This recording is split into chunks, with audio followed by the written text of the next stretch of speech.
First it was Sheryl Swoopes, and then now it is a good friend of hers, actually, that just lost her damn job, bruh. Yes.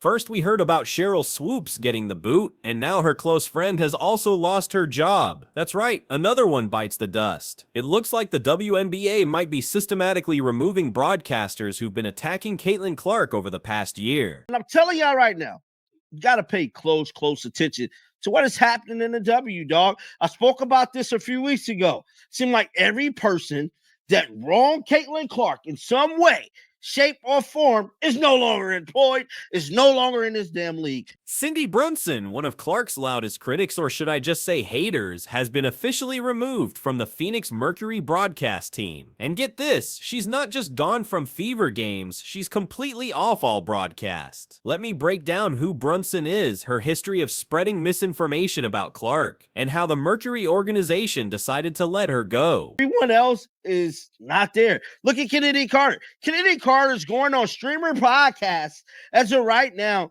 to try to get back in the W, bro. I mean, she's trying anything to be relevant, bro. Everyone else who's been problematic is struggling too. Look at Kennedy Carter. She's appearing on streaming podcasts right now, trying desperately to get back into the WNBA. She's doing anything to stay relevant. What if the WNBA is actually cleaning house? What if league officials realize that allowing constant negativity about their brightest star isn't just bad for Caitlin Clark, it's terrible for business? The evidence is mounting as another Clark critic finds herself jobless. The proof is right there. Brunson has no job now and will probably end up on some obscure platform for her next gig. Well, guess what, guys?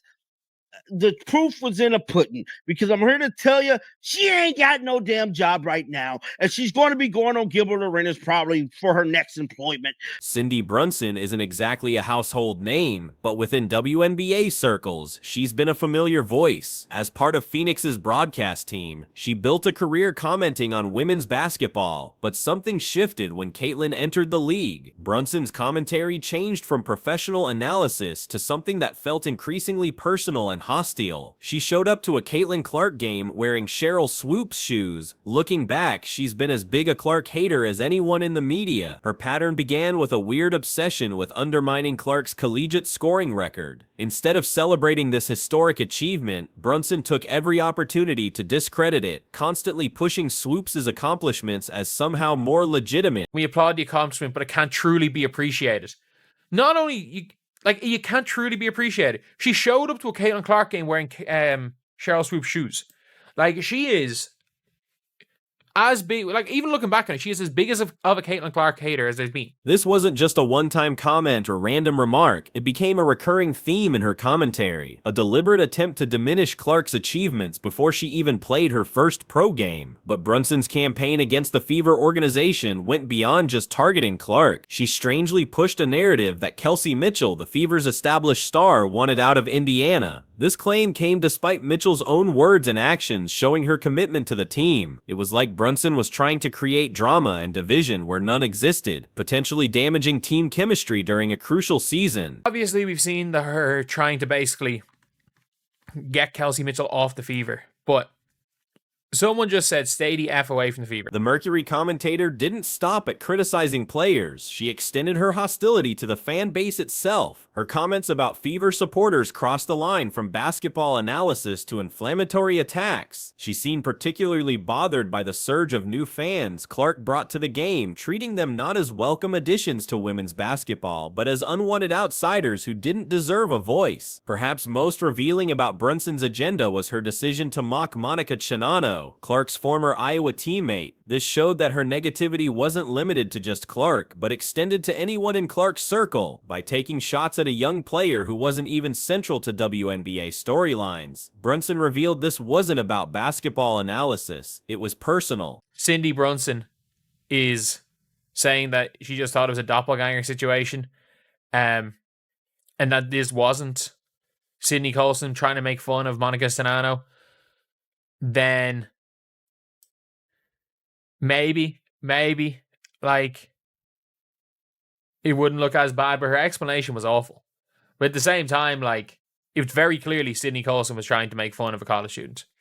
You're almost 50 years old, why are you on this app causing so much drama? When called out for these behaviors, Brunson's response was telling. Rather than reflecting on her commentary, she doubled down and dismissed criticism. When confronted specifically about mocking Shinano, she shrugged it off as just laughing at a doppelganger situation, and insisted there was nothing deeper to her comments. This inability to acknowledge how her words might affect players or the league's image only amplified concerns about her approach. The parallels between Brunson and Swoopes are striking. Both established women's basketball figures, both seemingly threatened by Clark's meteoric rise, and both unwilling to adapt to the changing landscape of the WNBA. As one source put it, Brunson has gone full Sheryl Swoopes, and we all know how that ended for Swoopes. This is the dumbest response ever.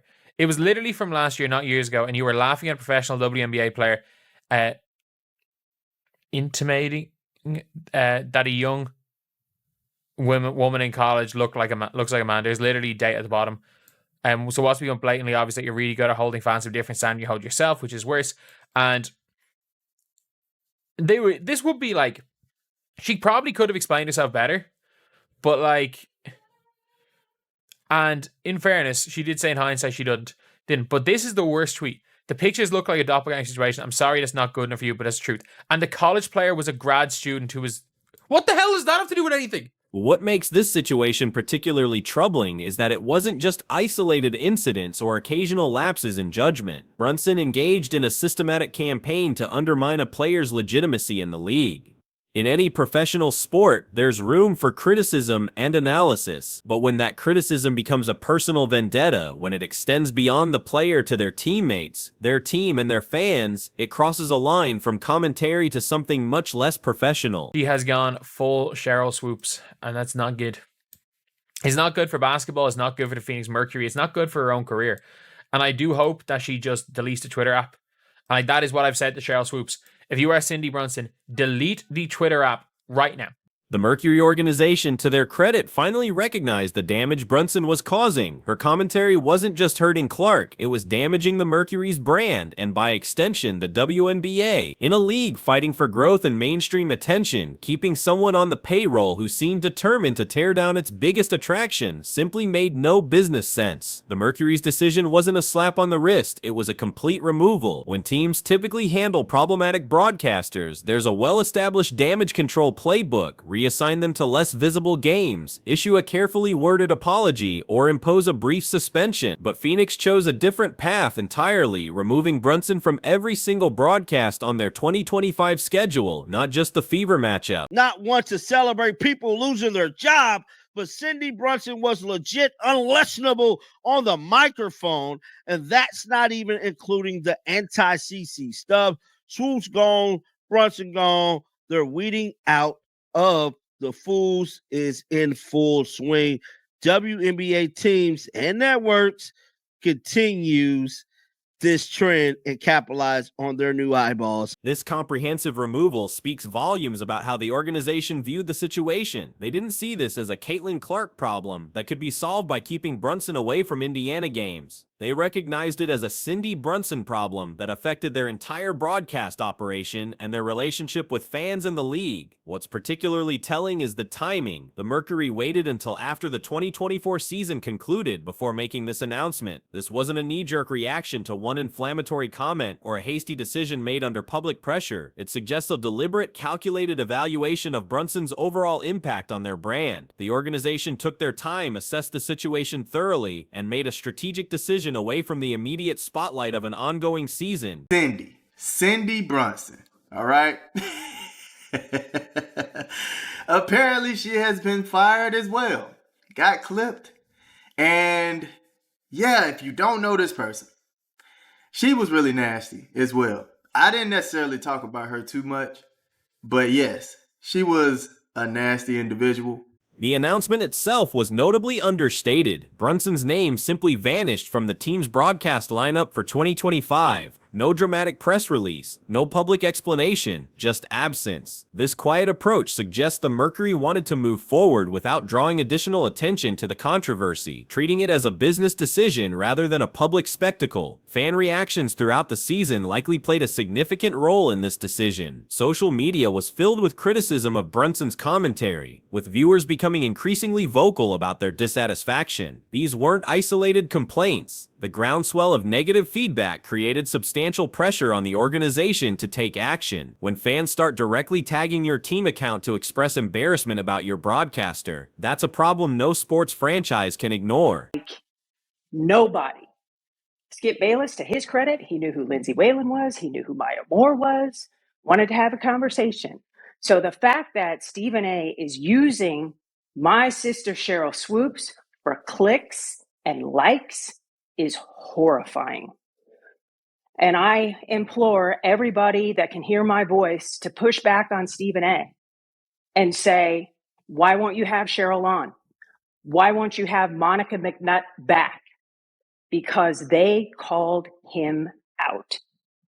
He just doesn't want to face the truth. And he wants to line up in the narrative behind everybody else that Caitlin Clark came down the mountain with tablets in her hand to save the WNBA. Behind the scenes, it's reasonable to assume the Mercury faced pressure from multiple directions. While specific internal communications aren't public, the comprehensive nature of their response suggests the concerns weren't limited to fan reactions alone. The WNBA itself, invested in protecting its image and the marketability of its rising stars, may have exerted influence. Sponsors, too, likely raised eyebrows at commentary that undermined one of the league's biggest draws. It's a newsflash. The W didn't need saving. It just needed promotion. The product has never been the problem. It has always been the promotion. And part of the problem comes from the fact that Stephen A. Smith makes more money than God. So when it came to like showing games at different times of the day and getting advertisers to line up, they had to pay Stephen before they could do right by the WNBA at ESPN, which is why ESPN lost out on this new multi-billion-dollar deal that involves 3 different platforms outside of ESPN. I just wanted to get that off my chest. The Mercury's decision also coincides with the WNBA's broader initiatives to combat toxicity in the league. The establishment of a task force specifically focused on addressing hate within women's basketball demonstrates an evolving perspective at the highest levels of the organization. Brinson's removal isn't happening in isolation. It's part of a shifting landscape where antagonistic commentary toward the league's stars is no longer acceptable business practice. So, would you say you're protecting or helping Caitlin Clark with this type of statement that you dropped last year? How about you press Sheryl Swoopes to do the right thing and stop picking on Caitlin Clark? Stop saying nonsense about Caitlin Clark. Stop the race hate with Caitlin Clark. You so ready to press somebody, press your friend, press your sister. What makes this action particularly significant is that it wasn't taken halfway. The Mercury didn't try to find a middle ground or test the waters with a limited punishment. They made a clean break, signaling to everyone, fans, players, sponsors, and other broadcasters, that certain behaviors have consequences. This wasn't about silencing criticism of Clark or any player. It was about maintaining professional standards in their broadcast team. Seems like the WNBA is listening to the fan base, right? Not just going after podcasters or just YouTubers, but going after the ones that are tied into the WNBA media. And I'm glad to see this, man. I'm glad to see them cleaning it up. Because last year was abysmal, man. Was abysmal. I mean, you had asinine take on asinine takes, all right? And it really had nothing to do with basketball. They just hated this woman. Hated this young lady, man, and it was ridiculous. The Phoenix Mercury revealed a revamped 2025 local broadcast lineup without any mention of Cindy Brunson. The Mercury's decisive action raises an interesting question. Was this an isolated team decision or part of something much larger? As it turns out, another domino has fallen in what appears to be a league-wide house cleaning, and this time it involves Clark's most vocal critic. The Phoenix Mercury revealed a revamped 2025 local broadcast lineup without any mention of Cindy Brunson. The Dallas Wings have left Sheryl Swoopes off their broadcasting team for the 2025 season. If you remember, Swoopes was on their broadcasting team last year. The Dallas Wings' removal of Swoopes from their broadcast team initially seemed like a single organization taking a stand, but now there's concrete evidence of something more coordinated happening behind the scenes. It looks like the Dallas Wings have left off Mrs. Sheryl Swoopes on the broadcasting team for the 2025 season. If you guys remember, Sheryl Swoopes, she was on the broadcasting team last year, right? In a move that's sending shockwaves through WNBA media circles, Swoopes has been quietly removed from the league-sponsored Queens of the Court podcast. This isn't speculation. The podcast cover art has been updated to remove her image, and her name has vanished from recent episode credits. What makes this second removal so significant is its timing. Rather than allowing the Dallas situation to blow over as an isolated incident, the WNBA has taken additional steps to distance itself from Swoopes. The podcast removal wasn't announced with fanfare or explanation. It happened quietly, almost as if hoping no one would notice. But when a Hall of Famer disappears from league-sponsored content shortly after being dropped by a team, it's impossible not to connect the dots. But now there's a story that goes with it. It looks like they booted Swoopes from the Queens of Court podcast. Now, Just Jordan has a podcast and she has guests on. The WNBA listened to the new fans, looked at the facts, and acted accordingly. And we all know this was a Caitlin Clark hate fest last year, right? I mean, seriously. And there they are. That's the old cover for the podcast.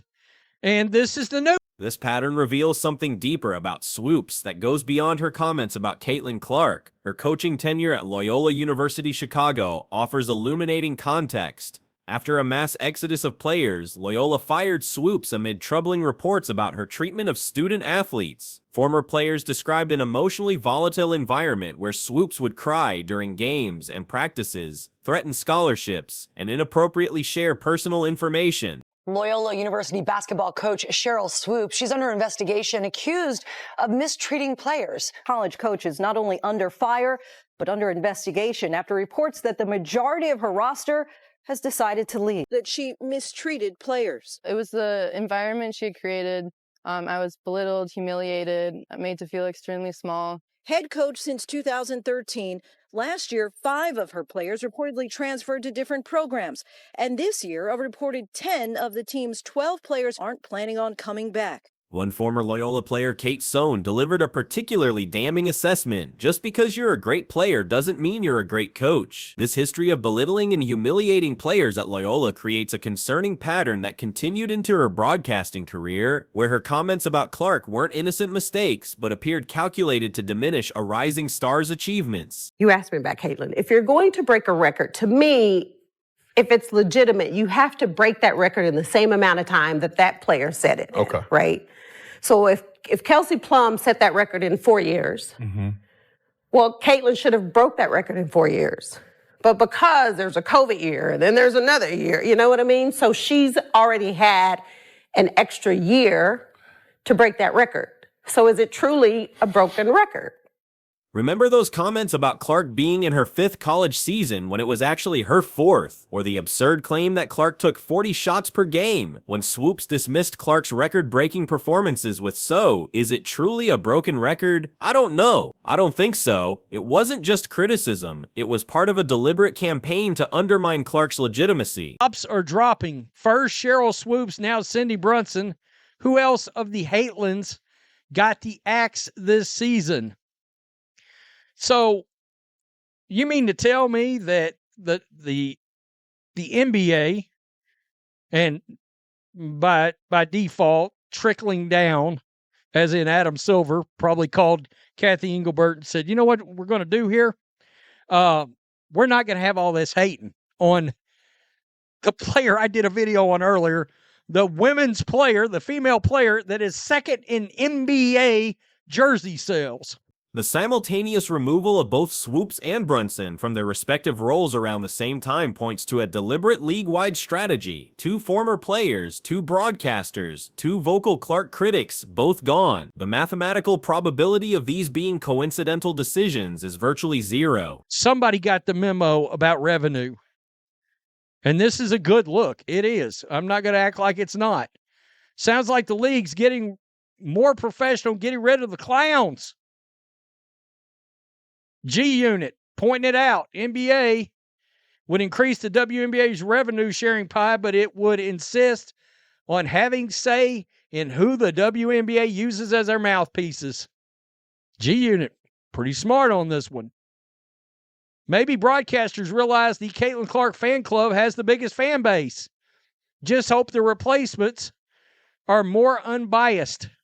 While the WNBA hasn't issued explicit statements about maintaining professionalism in broadcasting, their actions speak volumes. By removing voices perceived as detrimental to its rising stars from both team broadcasts and league-sponsored content, the WNBA is sending an unmistakable message about the type of commentary it wants associated with its brand. This coordinated effort suggests WNBA leadership is taking a more active role in shaping the public perception of its players, particularly its bankable stars. The league appears to recognize that protecting players like Clark isn't just about doing the right thing, it's about protecting their investment in the future. When your rookie phenom generates unprecedented viewership, merchandise sales, and mainstream attention, allowing broadcasters to undermine her legitimacy is simply bad business. The question now becomes, who might be next? Are other broadcasters who've been critical of Clark reassessing their approach? Has a new standard been established for how commentary should be delivered? The message seems clear. Criticism must be fair, accurate, and professional, or there will be consequences. The numbers don't lie. The 2024 WNBA season just delivered record-breaking viewership,